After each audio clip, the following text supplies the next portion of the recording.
What's the nicest thing anybody ever said to you? You're a good dad. Yeah. Unfortunately, I didn't know how to be a dad. I didn't have one around most of my childhood. So I learned as they went. Unfortunately, my 12-year-old suffered through the first 5 years of his life while I was trying to figure out how to do this. I was better at being a nose guard or defensive tackle than I was being a dad. And I'm proud to say that it's a work in progress, but I'm getting better at it every day. I'm more proud of what I do at home than I am anywhere else. Just think how cool it must be to have Howie Long for a father. He's a football legend and a movie star. And he's a great example of how hard work can pay off. He grew up a poor, tough kid in Boston. He struggled in school and had to work his way through college. Now, when you went to Villanova, was that the first time that you ever thought that you might have the ability to make a career out of playing pro football? I never gave pro football a second thought. Never imagined that I would be good enough to play in pro ball.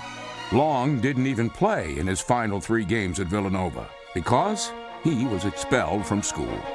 I was in an off-campus altercation in Philadelphia. Now, what's an altercation? It's a fight. Okay. It's a better way to say a fight. But he made a name for himself by showcasing his talents to anyone who would watch. I worked out for every scout there was. I worked out 65 times. What was the most unusual workout that you had? Probably when the guy from the Colts came by and ran me on the front lawn of my dorm on a Sunday morning at like 9 a.m., knocked on my door, woke me up. I didn't have any cleats, he didn't care. He had a girl in the car. I remember the one guy, you always had to find a way as a scout to cover your rear end. Runs great vertical jump, doesn't use his hands well, lacks toughness. This was the one guy. And I said, geez, you know, if he could have said That's what they said about you? If he could have said anything, you know, I never lacked toughness. Howie Long was tough. I mean, Howie Long came from some place where they made tough guys because he was a tough guy right off the bat, right out of the chute. And right out of the chute, he had to prove his toughness. Do you remember your first pit drill with the Raiders? Art Shell. I remember Art Shell stepped up there. Now here's Art Shell. I mean, I'm 20 years old and I'm not shaving. And, you know, Art Shell's 36, 37 years old. He's got a beard. He's 330 pounds and he's all man. Dave Browning steps up to go against Art Shell. And Earl Leggett walks in and grabs Dave Browning. Well, apparently Earl Leggett and Art Shell have worked this out. We always have what we call Oklahoma drill, and it's a one-on-one blocking. So you want to try your rookies out. The first time he came off the ball, he hit me here and cracked a little crack of my cheekbone here and slit me here with his helmet.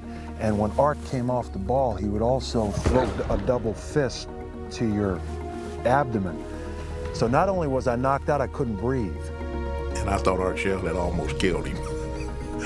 Scared me there for a while. Did you ever doubt that yourself, that you were in the wrong? I called home to my grandmother and I said, tell Uncle Mikey I might need a job.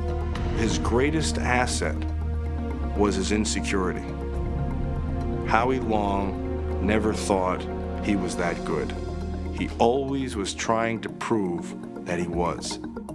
Every year, it's one of the things he would do.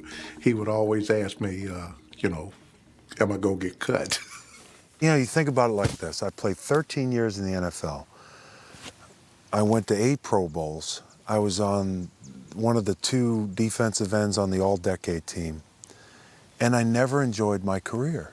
I had 5 sacks versus the Redskins in their heyday in one game. And on the ride back to California on the plane, all I could think about was the 4 run plays that I blew. It was not until I retired when I sat down and said, you were pretty good. Ironically, the coach who tested Howie's toughness with the pit drill was the same man who shaped his career. Earl Leggett took me to another level of physical commitment that I had never been to. He challenged me physically, mentally. He made me a football player. And he made him perhaps the most versatile defensive lineman ever. He could play all over it. Some guys get so special, you know, I have to be on this side and I have to be open side. Howie used to go and play like a piano. He'd play up and down the line of scrimmage. Let me have this guy. He'd play over the tackle, over the guard, over the center, over the other guard, over the other tackle. They'd put him any place when he'd whip a guy.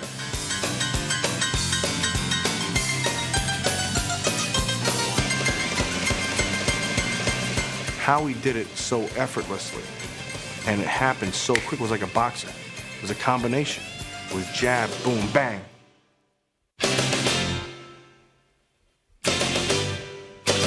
Plus, maybe one of the smartest guys I've ever been around on the field. I've been blessed to play with really smart players. Ronnie Lott, he got it. Charles Haley, as good as there was. Joe Montana. What can I say? Howie Long is right there. And he was the best, like, built big guy that I've ever seen. I mean, usually when a guy gets, he weighs 280 pounds or something like that, he looks like a guy that weighs 280 pounds, you know what I mean? But he looked like a guy that weighed 185 pounds. So he was tough, smart, and good-looking. It was only natural that he thought about a second career. I said, look, go take some acting lessons. Because, there's some times that we would go shopping, just bumming around, together.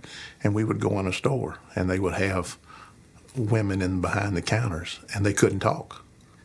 You could see little red streaks coming up their face, he's a handsome guy. Heck, when we moved to Los Angeles, we started calling him Howiewood. You knew it was a matter of time before he got down there.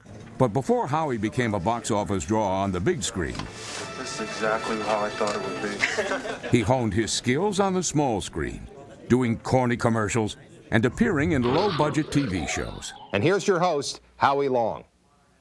We measure many modern athletes in dollar signs. We measure Chuck Bednarik in minutes. 60 of them.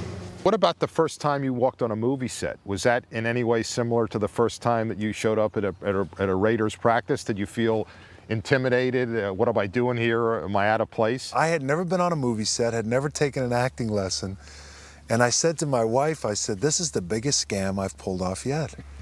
I mean, it's just remarkable that I'm here. I'm sitting in a car. Here I am with John Travolta in a car. Why do you want to be an actor now? Why? It's another challenge. It's something to either succeed at or fail. You need that fix. I need that fixed. I wanted to be in the movie since I was a kid, though. I always wanted to be Charlton Heston. I wanted to be El Cid. I wanted to be Spartacus. Remember when that scene in Spartacus where they came out and they wanted to know who Spartacus was, and they all stood up and said, "I'm Spartacus." I was in my bedroom doing that. Is there any role that right now that you would really want to play? I'd love to do a remake of The Quiet Man with John Wayne. Quiet Man would be a fitting role for Howie. His actions have always spoken louder than his words. Maybe that's because he's been given so few words to say, especially in his movie Firestorm. Do you have a problem, with your lines? Do you have to study the night before? It's an action movie. Yeah. So what do you have, like about a page or two?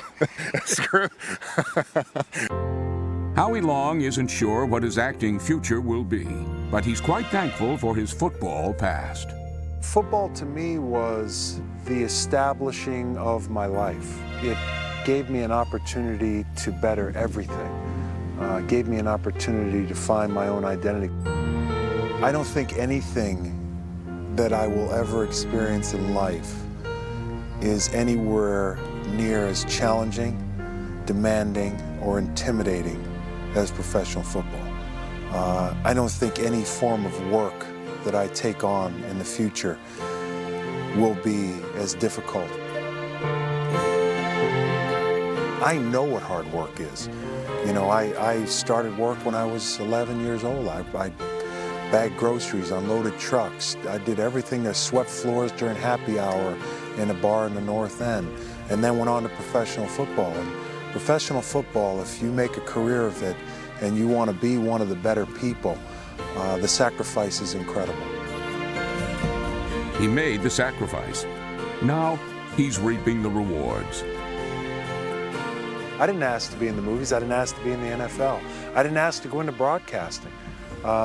Things just seemed to pop up for me. My life has been just a ride, and I don't necessarily know where it's going, but I'm enjoying the ride.